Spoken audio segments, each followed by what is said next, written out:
ನೋಡಿ ಫ್ರೆಂಡ್ಸ್, ನನ್ನ ಗುಲಾಬಿ ಗಿಡಗಳಲ್ಲಿ ಈಗ ಕೂಡ ಎಷ್ಟು ಚೆನ್ನಾಗಿ ಹೂ ಮತ್ತು ಮೊಗ್ಗುಗಳೆಲ್ಲ ತುಂಬಿಕೊಳ್ತಾ ಇದೆ ಅಂತ. ಈ ಬೇಸಿಗೆನಲ್ಲೂ ಕೂಡ ತುಂಬ ಚೆನ್ನಾಗಿ ಹೂ ಮೊಗ್ಗುಗಳಿಂದ ಗುಲಾಬಿ ಗಿಡಗಳು ತುಂಬಿಕೊಳ್ಬೇಕು. ಹಾಗೆ ದಾಸವಾಳ ಗಿಡಗಳಲ್ಲಿ ಕೂಡ ತುಂಬ ಚೆನ್ನಾಗಿ ಮೊಗ್ಗುಗಳು ಹೂಗಳೆಲ್ಲ ಬರಬೇಕು ಅಂತಂದರೆ ಇವತ್ತು ನಾನೊಂದು ಫರ್ಟಿಲೈಸರ್ನ ನಿಮ್ಮ ಜೊತೆ ಶೇರ್ ಮಾಡ್ತಾಯಿದ್ದೀನಿ. ಅದನ್ನು ನೀವು ಕೂಡ ನಿಮ್ಮ ಗಿಡಗಳಿಗೆ ಹಾಕ್ಕೊಳ್ಳಿ. ಆಗ ತುಂಬ ಚೆನ್ನಾಗಿ ಹೂ ಮತ್ತು ಮೊಗ್ಗುಗಳೆಲ್ಲ ತುಂಬಿಕೊಳ್ಳುತ್ತೆ ಗಿಡಗಳಲ್ಲಿ. ಅದೇ ಫರ್ಟಿಲೈಸರ್ನ ನಾನು ಯೂಸ್ ಮಾಡಿದ್ದೀನಿ. ಗುಲಾಬಿ ಗಿಡಗಳು ಕೂಡ ತುಂಬ ಚೆನ್ನಾಗಿ ಚಿಗುರ್ತಾ ಇದೆ. ನೀವೇ ನೋಡ್ಬೋದು ಎಷ್ಟು ಚೆನ್ನಾಗಿ ಚಿಗುರಿದೆ ಅಂತ. ಹಾಗೆ ಮೊಗ್ಗುಗಳು ಕೂಡ ಬರ್ತಾ ಇದೆ ಪ್ರತಿ ಚಿಗುರಿನಲ್ಲೂ. ಕೆಲವೊಮ್ಮೆ ಚಿಗುರುತ್ತೆ ಆದರೆ ಮೊಗ್ಗು ಬರಲ್ಲ. ಆ ಟೈಮ್ನಲ್ಲಿ ಕೂಡ ಈ ಫರ್ಟಿಲೈಸರ್ನ ನಾವು ಹಾಕ್ಕೊಂಡ್ರೆ ಗಿಡಗಳಿಗೆ ತುಂಬ ಚೆನ್ನಾಗಿ ಎಲ್ಲ ಚಿಗುರುಗಳಲ್ಲೂ ಕೂಡ ಮೊಗ್ಗುಗಳನ್ನು ಪಡ್ಕೊಳ್ಬೋದು. ಬುಡದಿಂದನೇ ಚೆನ್ನಾಗಿ ಚಿಗುರ್ತಾ ಇದೆ. ನೋಡಿ, ದಾಸವಾಳ ಗಿಡಗಳಲ್ಲೂ ಕೂಡ ಹೂಗಳು ಚೆನ್ನಾಗಿ ಬರ್ತಾ ಇದೆ. ಸೈಜ್ ಕೂಡ ತುಂಬ ಚೆನ್ನಾಗಿದೆ. ಈ ಫರ್ಟಿಲೈಸರ್ನ ಹಾಕೋದ್ರಿಂದ ಹೂಗಳ ಕಲರು, ಸೈಜು ಎಲ್ಲದೂ ತುಂಬ ಚೆನ್ನಾಗಿ ಬರುತ್ತೆ. ನೋಡಿ ಎಷ್ಟೊಂದು ಮತ್ತು ಮೊಗ್ಗುಗಳೆಲ್ಲ ಇದೆ ಅಂತ. ಕಟಿಂಗ್ ಹಾಕಿರುವಂಥ ಗಿಡ ಅದು ತುಂಬ ಚೆನ್ನಾಗಿ ಬಂದಿದೆ. ಬಡ್ರಾಪ್ ಕೂಡ ಆಗ್ತಾಯಿದೆ ನನ್ನ ಗಿಡಗಳಲ್ಲಿ.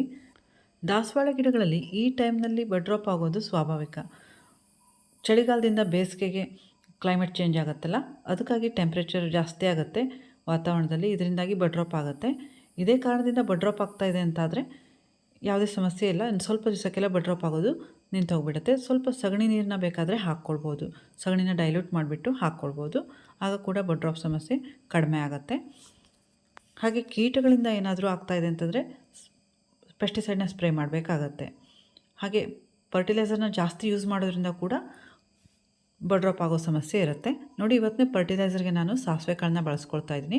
ಈ ಚಮಚದಲ್ಲಿ 1 ಚಮಚ ಸಾಸಿವೆ ಕಾಳಿಗೆ ನಾನು 1 ಲೀಟ್ರ್ ಆಗುವಷ್ಟು ಲಿಕ್ವಿಡ್ ಫರ್ಟಿಲೈಸರ್ನ ರೆಡಿ ಮಾಡ್ಕೊಳ್ತೀನಿ. ಇದ್ರ ಜೊತೆಗೇ ಇನ್ನೊಂದು ಇಂಗ್ರೀಡಿಯೆಂಟ್ ಕೂಡ ನಾನು ಸೇರಿಸ್ಕೊಳ್ತಾ ಇದ್ದೀನಿ. ಸಾಸಿವೆ ಕಾಳಿನಲ್ಲಿ NPK, ನೈಟ್ರೋಜನ್, ಫಾಸ್ಫರಸ್, ಪೊಟ್ಯಾಷಿಯಮ್ 3 ಇರುತ್ತೆ. ಹಾಗೆ ಸಲ್ಫರ್ ಕೂಡ ಇರುತ್ತೆ.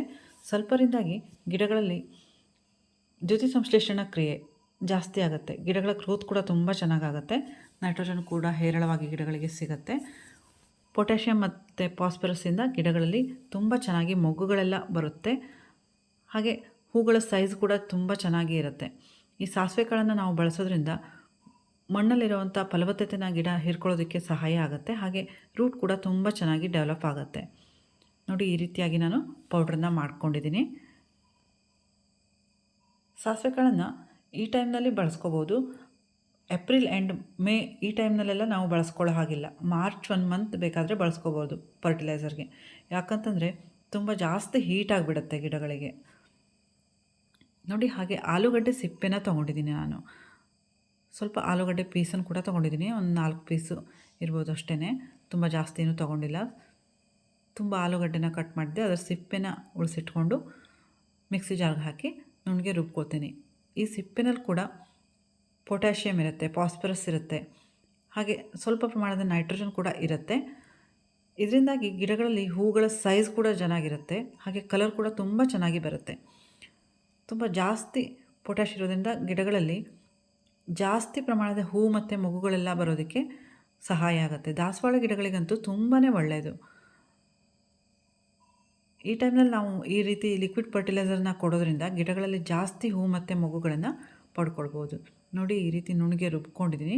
ಇದನ್ನು ಸಾಸಿವೆ ಕಾಳು ಪುಡಿ ಜೊತೆಗೆ ಹಾಕ್ಕೊಳ್ತಾ ಇದ್ದೀನಿ.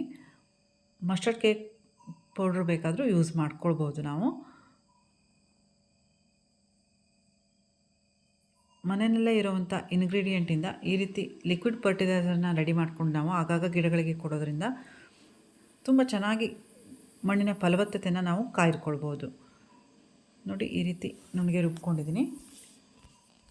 1 ಲೀಟ್ರ್ ಆಗುವಷ್ಟು ಈ ಕಾನ್ಸಂಟ್ರೇಟೆಡ್ ಲಿಕ್ವಿಡ್ಗೆ ನಾನು 8 ಲೀಟ್ರ್ ಆಗುವಷ್ಟು ನೀರನ್ನ ಸೇರಿಸ್ಕೊಳ್ತಾ ಇದ್ದೀನಿ. ಸ್ವಲ್ಪ ಜಾಸ್ತಿನೇ ಡೈಲ್ಯೂಟ್ ಮಾಡ್ಕೊಂಡಿದ್ದೀನಿ. ಸಾಸಿವೆ ಕಾಳನ್ನ ಸೇರಿಸಿರೋದ್ರಿಂದ ಬೇಸಿಗೆ ಅಲ್ವಾ, ಸ್ವಲ್ಪ ಜಾಸ್ತಿ ಡೈಲ್ಯೂಟ್ ಮಾಡಿಕೊಂಡು ಗಿಡಗಳಿಗೆ ಹಾಕ್ಕೊಳ್ತಾ ಇದ್ದೀನಿ. ಗುಲಾಬಿ ಗಿಡಗಳಿಗೆ ಈ ಮಸ್ಟರ್ಡ್ ಕೇಕನ್ನು ನಾವು ಯೂಸ್ ಮಾಡೋದ್ರಿಂದ ತುಂಬ ಚೆನ್ನಾಗಿ ಗ್ರೋತ್ ಇರುತ್ತೆ. ಜಾಸ್ತಿ ಹೂ ಮತ್ತು ಮೊಗ್ಗುಗಳೆಲ್ಲ ಬರೋದಕ್ಕೆ ಸಹಾಯ ಆಗುತ್ತೆ. ಹಾಗೆ ದಾಸವಾಳ ಗಿಡಗಳಲ್ಲಿ ಕೂಡ ತುಂಬ ಚೆನ್ನಾಗಿ ಗ್ರೋತ್ ಇರುತ್ತೆ. ದಾಸವಾಳ ಗಿಡಗಳಿಗೆ, ಗುಲಾಬಿ ಗಿಡಗಳಿಗೆ ಬೇಕಾದಂತಹ ಅನೇಕ ಫರ್ಟಿಲೈಸರ್ಗಳನ್ನು ನಾನು ನನ್ನ ಚಾನಲ್ನಲ್ಲಿ ಶೇರ್ ಮಾಡಿದ್ದೀನಿ. ದಯವಿಟ್ಟು ಯಾರಾದರೂ ಬೇಕಾದರೆ ನೋಡಿ. ಹಾಗೆ ಬೇಸಿಗೆಯಲ್ಲಿ ಯಾವ ರೀತಿ ದಾಸವಾಳ ಗಿಡದ ಕಟಿಂಗ್ನ ಹಾಕ್ಕೊಳ್ಳೋದು, ದಾಸವಾಳ ಗಿಡದ ಆರೈಕೆನ ಯಾವ ರೀತಿ ಮಾಡ್ಕೊಳ್ಬೇಕು, ಘನಗೊಬ್ಬರಗಳನ್ನು ಯಾವ ರೀತಿ ಕೊಟ್ಕೊಳ್ಬೇಕು ಅನ್ನೋದನ್ನು ಆಲ್ರೆಡಿ ಶೇರ್ ಮಾಡಿದ್ದೀನಿ. ಪ್ರೂನಿಂಗ್ ಯಾವ ರೀತಿ ಮಾಡ್ಕೊಳ್ಬೇಕು ಅನ್ನೋದನ್ನು ಕೂಡ ಶೇರ್ ಮಾಡಿದ್ದೀನಿ. ಯಾರಿಗಾದರೂ ಇಂಟ್ರೆಸ್ಟ್ ಇದ್ದರೆ ನೋಡ್ಬೋದು. ಯಾವುದೇ ಫರ್ಟಿಲೈಸರ್ನ ನಾವು ಕೊಡಬೇಕಾದ್ರೆ ಮಣ್ಣು ಡ್ರೈ ಆಗಿರೋ ರೀತಿ ನೋಡ್ಕೊಳ್ಬೇಕು. ಇದರಿಂದಾಗಿ ಗಿಡಗಳು ನಾವು ಕೊಟ್ಟಂತಹ ಫರ್ಟಿಲೈಸರ್ನ ಚೆನ್ನಾಗಿ ಹೀರ್ಕೊಳ್ಳೋದಕ್ಕೆ ಸಹಾಯ ಆಗುತ್ತೆ. ನೋಡಿ ಫ್ರೆಂಡ್ಸ್, ಈ ರೀತಿ ಕಳೆ ಗಿಡಗಳೇನಾದರೂ ಇದ್ದರೆ ನೀಟಾಗಿ ತೆಗೆದುಕೊಂಡು ಮಣ್ಣನ್ನು ಸ್ವಲ್ಪ ಲೂಸ್ ಮಾಡ್ಕೊಳ್ಬೇಕು. ಈ ರೀತಿ ಮಣ್ಣನ್ನು ಲೂಸ್ ಮಾಡೋದ್ರಿಂದ ಗಿಡಗಳ ಬೇರುಗಳಿಗೆ ಆಕ್ಸಿಜನ್ ಸಪ್ಲೈ ಚೆನ್ನಾಗಾಗತ್ತೆ. ಹಾಗೆ ನಾವು ಹಾಕಿರುವಂಥ ಫರ್ಟಿಲೈಸರ್ ಕೂಡ ಚೆನ್ನಾಗಿ ಹೀರ್ಕೊಳ್ಳುತ್ತೆ. 10ರಿಂದ 15 ದಿವಸಕ್ಕೊಮ್ಮೆನಾದರೂ ಈ ರೀತಿ ಮೇಲ್ಪದರದ ಮಣ್ಣನ್ನೆಲ್ಲ ಮೇಲೆ ಕೆಳಗೆ ಮಾಡ್ತಾ ಇದ್ದರೆ ಗಿಡಗಳಿಗೆ ಪೋಷಕಾಂಶಗಳ ಸಪ್ಲೈ ತುಂಬ ಚೆನ್ನಾಗಾಗತ್ತೆ. ನೋಡಿ, ಈ ರೀತಿಯಾಗಿ ಮಾಡ್ಕೊಂಡಿದ್ದೀನಿ. ನಾನು ಎಲ್ಲ ಗಿಡಗಳಿಗೂ ಈ ಫರ್ಟಿಲೈಸರ್ನ 200 ml ಆಗೋವಷ್ಟು ಕೊಟ್ಕೊಂಡಿದ್ದೀನಿ. ದೊಡ್ಡ ಗಿಡಗಳಿಗೆ, ಚಿಕ್ಕ ಗಿಡಗಳಿಗಾದರೆ 100 ml ಕೊಟ್ಕೊಂಡ್ರೆ ಸಾಕಾಗತ್ತೆ. ಈ ಲಿಕ್ವಿಡ್ ಫರ್ಟಿಲೈಸರ್ಗಳನ್ನೆಲ್ಲ ನಾವು ವಾರಕ್ಕೊಮ್ಮೆ ಕೊಟ್ಕೊಂಡ್ರೆ ಸಾಕು. ಬೇರೆ ಬೇರೆ ರೀತಿ ಲಿಕ್ವಿಡ್ ಫರ್ಟಿಲೈಸರ್ನ ರೆಡಿ ಮಾಡ್ಕೊಂಡು ಕೊಟ್ಕೊಂಡ್ರೆ ಎಲ್ಲ ರೀತಿ ಪೋಷಕಾಂಶಗಳು ಕೂಡ ಗಿಡಗಳಿಗೆ ದೊರೆಯುತ್ತೆ. ಇದರಿಂದಾಗಿ ಗಿಡಗಳ ಗ್ರೋತ್ ಕೂಡ ತುಂಬ ಚೆನ್ನಾಗಿರುತ್ತೆ. ನೋಡಿ ಯಾವ ರೀತಿ ಮೊಗ್ಗುಗಳೆಲ್ಲ ಬರ್ತಾ ಇದೆ ಅಂತ. ದಾಸವಾಳ ಗಿಡಗಳಿಗೆ ಈ ರೀತಿ ಫರ್ಟಿಲೈಸರ್ನ ನಾವು ಕೊಟ್ಕೊಳ್ಳೋದ್ರಿಂದ ತುಂಬ ಚೆನ್ನಾಗಿ ಈ ಬೇಸಿಗೆನಲ್ಲಿ ಹೂಗಳನ್ನು ಪಡ್ಕೊಳ್ಬೋದು. ಬಿಸಿಲು ಕೂಡ ಅಷ್ಟೇ ಇಂಪಾರ್ಟೆಂಟ್ ಆಗುತ್ತೆ ಗಿಡಗಳಿಗೆ. ಯಾವುದೇ ರೀತಿ ಫರ್ಟಿಲೈಸರ್ಗಳನ್ನು ನಾವು ಕೊಡುವಾಗ ಅಟ್ಲೀಸ್ಟ್ 8 ದಿವಸನಾದರೂ ಮಧ್ಯದಲ್ಲಿ ಗ್ಯಾಪ್ ಇರೋ ರೀತಿ ನೋಡ್ಕೊಳ್ಬೇಕು. ಇಲ್ಲ ಅಂತಂದರೆ ಗಿಡಗಳಿಗೆ ಹಾನಿಯಾಗೋ ಚಾನ್ಸಸ್ ಇರುತ್ತೆ. ನಾವು ಪದೇ ಪದೇ ಫರ್ಟಿಲೈಸರ್ಗಳನ್ನು ಕೊಡ್ತಾಯಿದ್ರೆ ಬೇರುಗಳಿಗೆ ಕೂಡ ಹಾನಿ ಆಗಿಬಿಡುತ್ತೆ, ಬಡ್ರಾಪ್ ಕೂಡ ಆಗುತ್ತೆ. ಅದಕ್ಕೆ ನಾವು ಅಟ್ಲೀಸ್ಟ್ 8ರಿಂದ 10 ದಿವಸನಾದರೂ ಮಧ್ಯದಲ್ಲಿ ಗ್ಯಾಪ್ ಇಟ್ಬಿಟ್ಟು ಫರ್ಟಿಲೈಸರ್ಗಳನ್ನು ಗಿಡಗಳಿಗೆ ಹಾಕಬೇಕಾಗತ್ತೆ.